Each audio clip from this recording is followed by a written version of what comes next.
In 2005, in a small auction house in New Orleans, a badly damaged old painting went up for sale. It was cracked, overpainted, and dark. Christ's face was barely visible. The catalog didn't say masterpiece. It didn't say Leonardo da Vinci. It simply described it as an old copy of a Renaissance painting. Estimated value around $1,000. A small group of art dealers looked at it and thought, there might be something more here. They bought it for $1,175. They had no idea that this wrecked painting would one day be called the most expensive painting ever sold, at $450.3 million. This is the crazy story of Salvator Mundi. The dealers who bought the painting sent it to a restorer named Diane Modestini in New York. When she first saw it, the painting was in terrible condition. The wood panel was cracked, huge areas had been repainted by earlier restorers. Christ's face and hair were muddy and flat. But there were hints of something underneath. The blessing hand of Christ, 2 fingers raised, had a surprising sense of volume. The curls of the hair seemed more subtle than a cheap copy. Very slowly, over months and years, she began to remove the overpaint, the later layers added by others, to reveal the original. As she worked, details started to appear that felt special. The way the flesh tones were modeled on the fingers, the softness of the lips, the extremely delicate curls of hair falling over Christ's shoulder.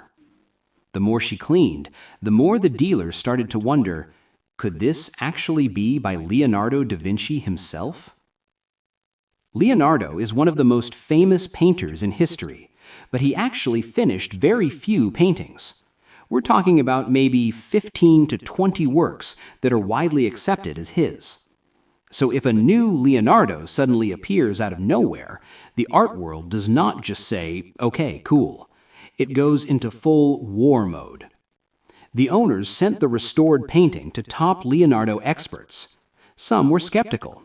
Others began to lean toward the idea that yes, this might truly be an original Leonardo Salvator Mundi, savior of the world. The composition itself was known. Copies had existed for centuries. But this version, with certain specific details, looked like it could be the lost original. In 2011, the National Gallery in London took a huge step. They included this painting in a major Leonardo exhibition, labeling it as an autograph work, meaning by Leonardo's own hand. That single decision changed everything. A painting once bought for $1,175 was now being whispered about as a lost Leonardo da Vinci. In 2013, the dealers quietly sold the painting in a private sale for around $80 million to a Swiss middleman, who then flipped it to a Russian billionaire for over $120 million. Even that would have been an incredible story, from $1,000 to more than $100 million. But things were just getting started. By 2017, the painting came to Christie's in New York. This time, they decided they wouldn't sell it like a normal old masterwork. They put it in a post-war and contemporary art sale, the same category as Picasso and Warhol, and marketed it as the Last da Vinci. They produced slick videos, they projected it on skyscrapers, they showed people crying in front of it. The message was clear. This isn't just a painting.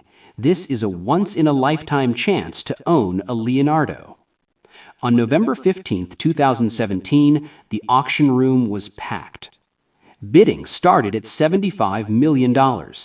Within seconds, it shot past $100 million, then $200 million, then $300 million.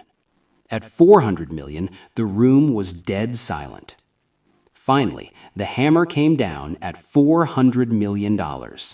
With fees, the final price was $450.3 million.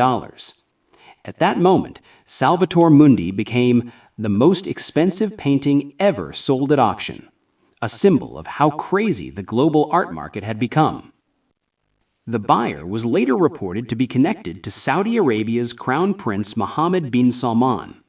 The plan, according to early announcements, was to display it at the new Louvre Abu Dhabi. For a short time, the museum even used the painting in its marketing. But the opening date was quietly delayed, and the painting never appeared. And then, it disappeared from public view. Since then, rumors have swirled. Some say it's on a Saudi prince's yacht. Others claim it's in a high-security vault in Switzerland. No one has seen it publicly since 2017. At the same time, art historians continue to fight over a simple but explosive question. Is this really by Leonardo da Vinci, or only partly by him, or not at all? Some experts are convinced Leonardo painted it, though they admit parts were heavily restored. Others argue that too much of what we see now is modern restoration, not original paint. So what exactly did the buyer pay $450 million for? A genuine Leonardo? A heavily repaired workshop painting? A masterpiece of restoration and marketing more than a pure masterpiece of Renaissance art? We may never get a clear answer. But that's exactly why Salvator Mundi is such a perfect symbol of our time. It's not just a painting. It's a mix of genius, if it truly is by Leonardo, speculation, as collectors bet on its value, branding, as auction houses turned it into the Last da Vinci, and mystery, as it vanished from public view. From a damaged panel in a small New Orleans sale, to a record-shattering $450 million, to a hidden life on a yacht or in a vault, Salvator Mundi shows how in the modern art market, a painting can become less about what's on the surface and more about the stories, power, and secrets hiding behind it.